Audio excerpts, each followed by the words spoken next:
এই শহরে আমরা একটু না একটু বন্দি, কেউ অফিসে, কেউ দায়িত্বে, কেউ নিজের চিন্তায়।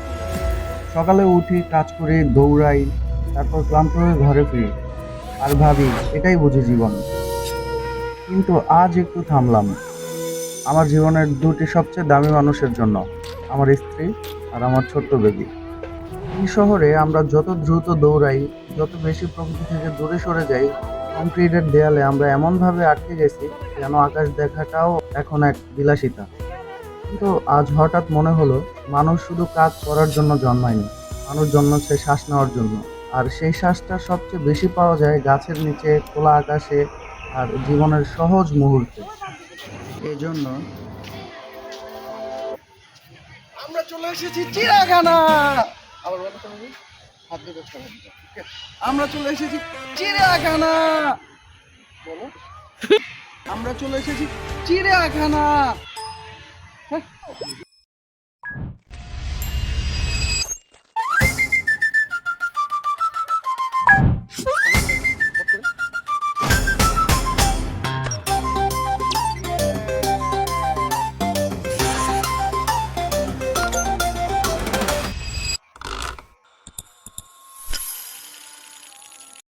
আজ আমরা চিড়িয়াখানায় এসেছি খাঁচার ভিতরের প্রাণীগুলো শুধু দেখতে না, অনেক কিছু শিখতে। বেবিকে নিয়ে চিড়িয়াখানা আমাদের দ্বিতীয়বারের মতো আসা। কিন্তু ফার্স্ট টাইম যখন এসেছিলাম তখন বেবি একটু ছোট ছিল, তখন তেমন কিছু বোঝে না।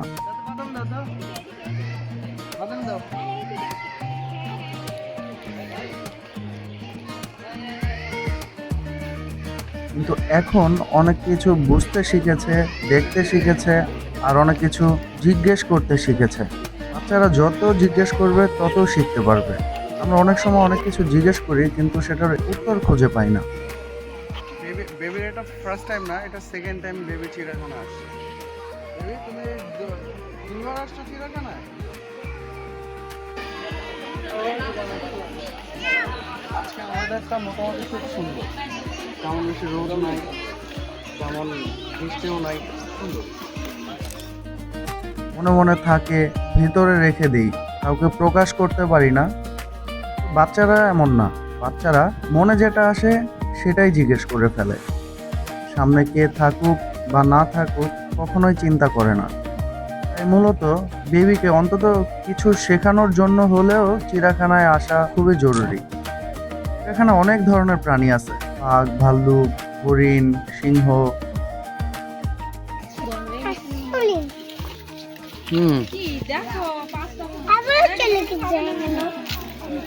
তা তো ওদের ওদের ফ্যামিলির কাছে চলে যাচ্ছে। আরো অনেক ধরনের প্রাণী, ওরা খাঁচায় কিভাবে থাকে, ওদের জীবন চক্র কেমন চলে, এগুলোর থেকেও অনেক কিছু শেখা যায় আমাদের জীবনের সাথে মিল রেখে। আজকের পরিবেশটাও খুব সুন্দর ছিল। গতকাল রাতে বৃষ্টি হয়েছে, যার কারণে চারদিক সবুজে ঘেরা প্রকৃতির এক সমারোহর মতো একটা চিড়িয়াখানা দেখতেছি। এখানে তোমার বান্ধবীরা সব এখানে থাকে, তোমার কেমন হচ্ছে? সব মানে আমার যে কয়টা বান্ধবী ছিল, যেগুলো ছিল, যেটা আছে ওটা না, যেগুলো ছিল সব থেকে এই যে লেখা আছে, খুব সুন্দর করে একটু জুম করে দেখো, এই জোনে থাকে। স্ন্যাক জোনে থাকে নাকি? যাও দেখি তোমার। এখানে না বেবি, সামনে হাঁটো। এই যে এখানে যে প্রাণীগুলো আছে, এরা কেউ কাউকে ধোঁকা দেয় না, কাউকে পিছনে ফেলে এগোয় না। এদের জীবন খুবই সহজ, খাঁচা, খাওয়া আর প্রকৃতির সাথে থাকা। কিন্তু একটু অমিল আছে, ওরা খাঁচাই থাকে। আমরা মানুষ সবচেয়ে বুদ্ধিমান প্রাণী হলেও সবচেয়ে বেশি জটিল। জিজ্ঞেস করো তো, চলে যায় কেন? এই চিড়িয়াখানাটা শুধু প্রাণীদের দেখার জায়গা না, এটা একটা আয়না, যেখানে দাঁড়িয়ে আমরা দেখতে পারি আমরা প্রকৃতি থেকে কতটা দূরে চলে গেছি।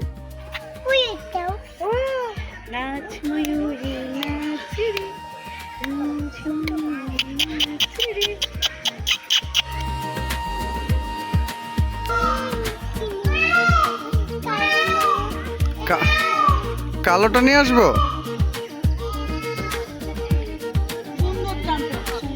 ঠিক আছে। বেবি চিড়িয়াখানায় এসে খুব আনন্দিত, খুবই মজা পেয়েছে। 2-3 দিন আগে থেকে আমি ওকে বলেছিলাম চিড়িয়াখানায় নিয়ে আসবো, তখন থেকেই খুবই খুশি ছিল। বার্ডস উঠেছে পিঠের উপরে। পিজন পানিতে না কেন?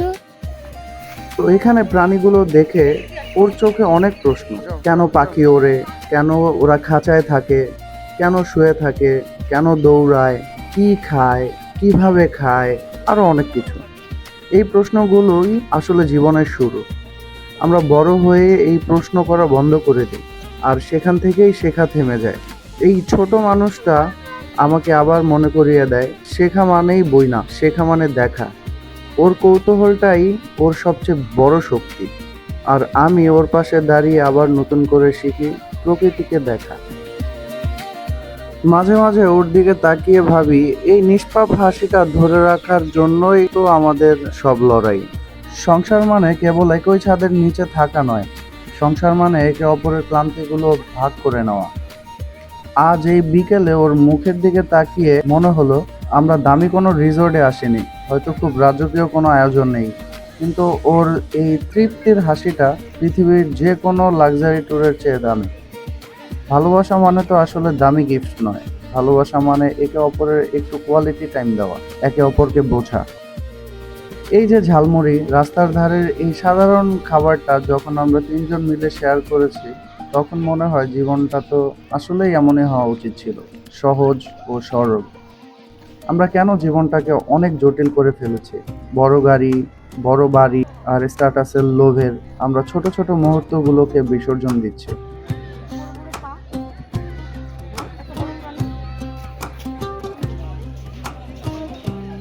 আপনারা যারা স্ক্রিনের ওপাশে বসে ভিডিওটা দেখছেন, আপনাদেরকে বলছি, সপ্তাহের শেষ বা মাসে অন্তত একটা দিন সব ফেলে আপনার ফ্যামিলিকে সময় দিন। আপনার বাচ্চা হয়তো বুঝবে না, কিন্তু আপনার সাথে কাটানো এই সময়টা সারা জীবন স্মৃতি হিসাবে থেকে যাবে। জীবনটা খুব ছোট, রিগ্রেট নিয়ে বেঁচে থাকার চেয়ে স্মৃতি নিয়ে বেঁচে থাকা অনেক ভালো। আমি ওদের নিয়ে অনেক জায়গায় যেতে চাই, অনেক জায়গায় ঘুরতে চাই, ফিশিং করতে চাই, ট্রাভেল করতে চাই, কিন্তু হবে কিনা জানি না, বাট ইচ্ছা আছে, অনেক দূরে যেতে চাই। আজকের দিনটা অনেক ভালো একটা সময় পার করলাম, বিশেষ করে বেবি, আমার ওয়াইফ। জানি না খুশি ছিল কিনা, কিন্তু আমার কাছে খুবই ভালো লাগছে আজকের দিনটা। এদিকে আসো, এদিকে এদিকে এদিকে।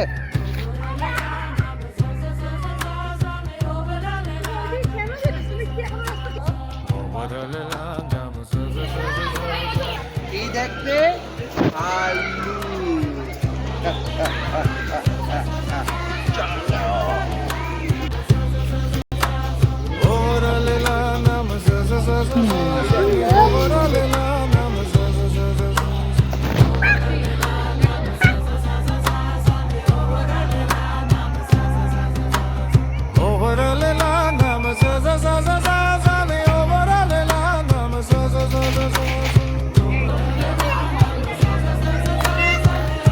সূর্য ডুবে যাচ্ছে আর আমরা ফিরছি সেই শহরে যেখানে আবার দৌড় শুরু হবে। কিন্তু আজ একটা পার্থক্য আছে, আজ আমরা শুধু ঘুরে আসিনি, আজ আমরা কিছু শিখে ফিরেছি। প্রকৃতি আমাদের শত্রু না, প্রকৃতি আমাদের শিক্ষক। আর যদি আমরা শিখতে পারি, তাহলেই হয়তো আমরা আবার মানুষ হয়ে ফিরতে পারবো। তবে বেবির অ্যাক্টিভিটিসগুলো আগের থেকে অনেক বেটার হইতেছে, শিখতেছে, কথা বুঝিয়ে বলতে পারছে, জানার আগ্রহ দেখাচ্ছে, অবজার্ভ করতেছে, যেটা বলতেছি সেটা বোঝার চেষ্টা করছে, আরো অনেক কিছু। আশা করি আপনাদের এই ছোট্ট ব্লগটি ভালো লাগছে। যদি আপনারাও এরকম কোনো এক্সপিরিয়েন্স করে থাকেন, তাহলে অবশ্যই কমেন্ট করে বলবেন। আজকে এই পর্যন্তই। আসসালামু আলাইকুম।